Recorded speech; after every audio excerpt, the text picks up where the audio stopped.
Assalamualaikum warahmatullahi wabarakatuh. Dalam kesempatan ini, saya akan berpresentasikan tentang korupsi dan upaya pemberantasannya dalam pandangan Islam. Belum lanjut materi, izinkan saya memperkenalkan diri. Saya Maya Putri Wahyu Lestari dari Prodi S1 Pendidikan Tata Busana. Pengertian korupsi. Dalam Kamus Besar Bahasa Indonesia, korupsi berarti perbuatan busuk, seperti penggelapan uang, penerimaan uang sogok. Istilah ini kemudian dikaitkan dengan perilaku jahat, buruk, atau curang dalam keuangan, di mana individu berbuat curang ketika mengelola uang milik bersama. Dalam Undang-Undang Negara Republik Indonesia Nomor 31 Tahun 1999, Pasal 2 Ayat 1 tentang pemberantasan tindak pidana korupsi, disebutkan bahwa korupsi adalah setiap orang yang secara melawan hukum melakukan perbuatan memperkaya diri sendiri atau orang lain, atau suatu korporasi, perusahaan, atau badan usaha yang dapat merugikan keuangan negara atau perekonomian negara.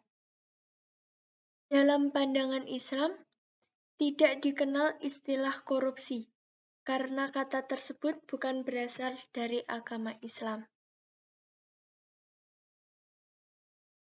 Selanjutnya, bentuk-bentuk korupsi, antara lain, pertama, gulul, penggelapan, atau berarti mengambil sesuatu dan menyembunyikan dalam hartanya.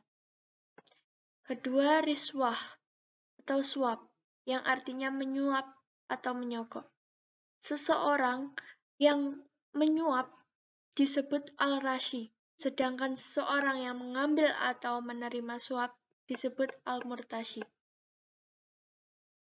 Ketiga, hadiah, gratifikasi, yang dalam fikih Islam juga disebut hibah. Keempat, syarihah, pencurian. Syarihah berasal dari bahasa Arab syaraqah yasriku, yang berarti mencuri. Termasuk dalam kategori mencuri adalah merampok, merampas, mencopet, dan memalak.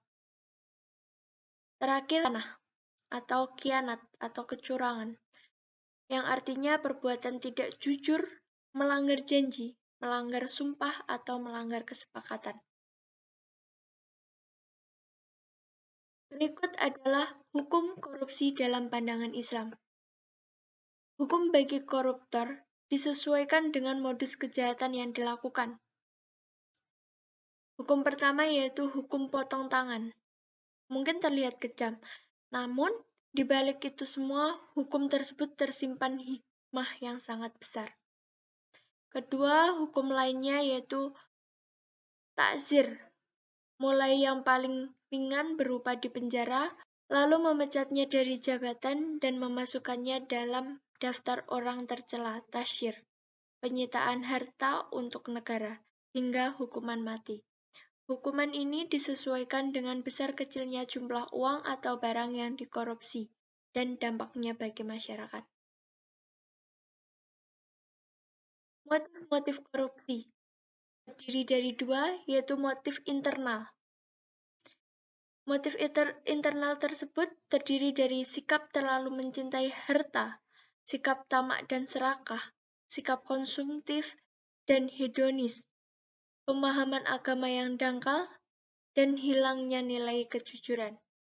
Kedua, motif eksternal, di antaranya adanya kesempatan dan sistem yang rapuh, 8 faktor budaya, faktor kebiasaan dan kebersamaan, dan penegakan hukum yang lemah. 5 bahaya korupsi bagi kehidupan. Bahaya korupsi terhadap individu, terhadap kehidupan generasi muda, terhadap kehidupan bermasyarakat, terhadap sistem politik, terhadap sistem birokrasi administrasi, dan terhadap sistem perekonomian.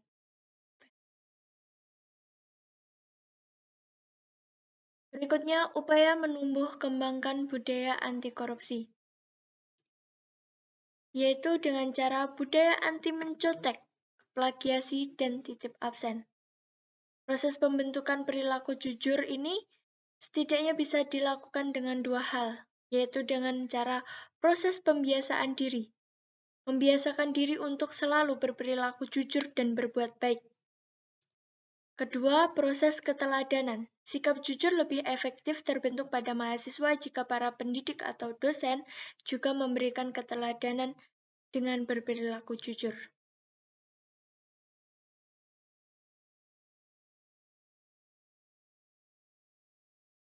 Di dalam Islam juga dijelaskan bahwa Allah Subhanahu wa Ta'ala menyukai sifat jujur dan sangat mengecam sifat dusta.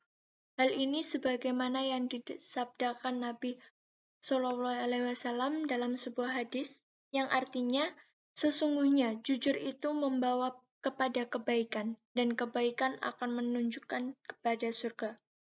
Seseorang yang senantiasa berperilaku jujur sehingga layak dia disebut orang jujur. Sementara kedustaan itu akan membawa kepada keburukan, dan keburukan akan menghantarkan kepada api neraka. Seseorang yang senantiasa berperilaku dusta sehingga pantas dia disebut orang yang pendusta. Hadis riwayat Bukhari. Yaitu dengan memegang teguh amanah. Pertama, amanah manusia terhadap Tuhan. Selalu melaksanakan perintah Allah Subhanahu wa Ta'ala dan meninggalkan semua larangannya. Kedua, amanah manusia kepada orang lain, di antaranya mengembalikan titipan kepada pemiliknya, tidak menipu dengan berlaku curang, menjaga rahasia keluarga, kerabat, dan manusia secara keseluruhan. Ketiga, amanah manusia terhadap dirinya sendiri, yaitu berbuat sesuatu yang baik dan bermanfaat bagi dirinya, baik dalam urusan agama maupun dunia, dan tidak membahayakan dirinya di dunia dan akhirat. Kesimpulannya, korupsi adalah berperilaku jahat, buruk atau curang dalam hal keuangan, di mana individu berbuat curang ketika mengelola uang milik bersama. Oleh karena itu, selalu meningkatkan upaya menumbuhkan kembangkan budaya anti korupsi dengan pembentukan perilaku jujur dan memegang teguh amanah.